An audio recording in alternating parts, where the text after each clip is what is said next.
आपने ये भी कहा है कि जो रीबिल्डिंग है वो उसमें बहुत टाइम लग सकता है, सालों लग सकते हैं, उसके लिए प्रूडेंट पॉलिसीज का होना भी जरूरी है।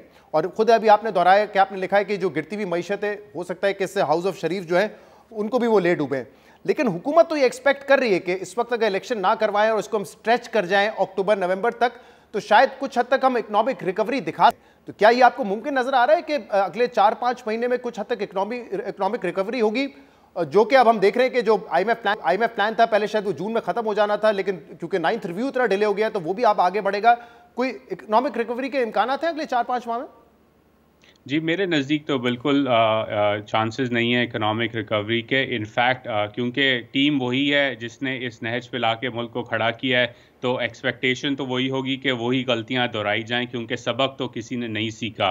और उसके साथ साथ मैं आपको ये भी कहता चलूं कि मेरे अंदाजे के मुताबिक, मेरा अपना एनालिसिस ये है कि इलेक्शन के बाद भी जो है मुझे नहीं लगता, चाहे वो तहरीक इंसाफ की हुकूमत हो या किसी और की हुकूमत आए, मईशत में कोई इतनी बेहतरी आएगी। और उसकी वजह यह है कि across the board political parties या इंस्टीट्यूशंस के अंदर एटलीस्ट मुझे नज़र नहीं आता रिकग्निशन कि पाकिस्तान एक बेसिकली अनवायबल स्टेट बन चुका है इस वक्त इकोनॉमिकली स्पीकिंग, और उसके लिए मेजर रिफॉर्म्स की ज़रूरत है। लेकिन जब आप लोगों से बात करते हैं, चाहे वो तहरीक इंसाफ के लीडर्स हों, चाहे PML नून के हों, चाहे पीपल्स पार्टी के हों, या चाहे फ़ौज में से लोगों से बात की जाए, तो एटलीस्ट मुझे समझ नहीं आती कि उनका प्लान क्या है। और उनकी जो अंडरस्टैंडिंग है पाकिस्तान के क्राइसिस के बारे में, वो एक बहुत शैलो अंडरस्टैंडिंग है। तो वो वही बात करते हैं कि ओवरसीज़ पाकिस्तानी इन्वेस्ट करेंगे तो ठीक हो जाएगा, सऊदी अरब 3 अरब दे देगा तो ठीक हो जाएगा। ऐसी चीज़ों से मईशत ठीक नहीं होनी, और अगर यही प्लान है तो फिर पाकिस्तान का खुदा ही हाफिज है।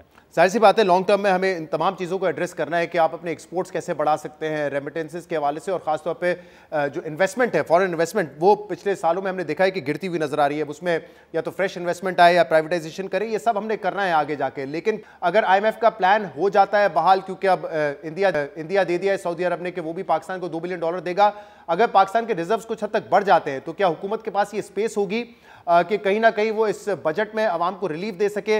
या रिजर्व्स बढ़ने की वजह से क्या डॉलर आप नीचे आता हुआ देख रहे हैं, जिसकी वजह से महंगाई पे कमी हो, क्या इतना इंपैक्ट क्रिएट हो सकता है? यानी ये भी नामुमकिन है?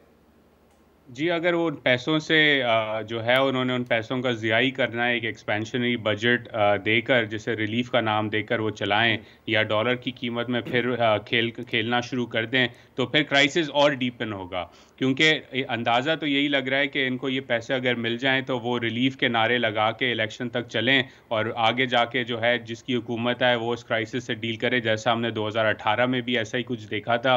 तो मुझे नहीं लगता इससे कोई सस्टेनेबल रिकवरी होगी मुल्क की। हाँ, नैरेटिव शायद थोड़े टाइम के लिए बन जाए, लेकिन देखें इसके अंदर जो बैरूनी क्रेडिटर्स हैं पाकिस्तान के, उनको भी ये बात मालूम है, इसीलिए वो पैसे नहीं दे रहे, क्योंकि उन्हें पता है कि ये जब पैसे दिए जाएंगे तो ये उड़ा दिए जाएंगे, एक जुआरी की तरह जो हर दफ़ा जुआ खेलता है या शराब जाके खरीद लेता है। तो इसलिए पैसे नहीं मिल रहे। अगर IMF का और सऊदी का सिग्नल इतना ही ज़बरदस्त होता तो फिर इसहाक डार साहब को वाशिंगटन आना चाहिए था, यहाँ से वो स्टाफ लेवल एग्रीमेंट लेके जाते और इस्लामाबाद में लैंड करके उनको ऊपर फूलों की निछावट की जाती। तो अगर एग्रीमेंट इतना ही करीब थी तो फिर वाशिंगटन क्यों नहीं आ रहे? ये सवाल भी बनता है।